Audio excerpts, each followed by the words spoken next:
খাল হিসে মাছ ধরার প্রোগ্রাম শুরু করছি টগর বেড় দিয়ে। এ ভাই ওরা আমি এইটা বেড় দিয়ে উঠাবো আমরা।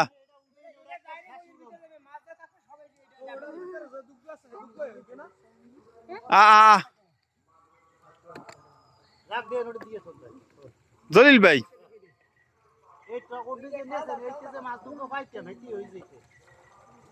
হ্যাঁ এই একটা বেড় দিয়ে উড়াইলি মাছ দুটো পাইতাম, ওতে লারা খেলে মাছ থাকবে না ভাই।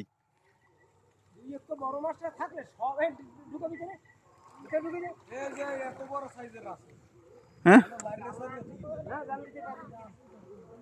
এ আছে কই মাছ আর ফলি মাছ মেয়া। জলিল ভাই আমি বরিশাল দিয়ে আইছি, যদি আমার মানসান মাছ যায় আজকে ঠিক আছে, হেলে কিন্তু আইবে না কি?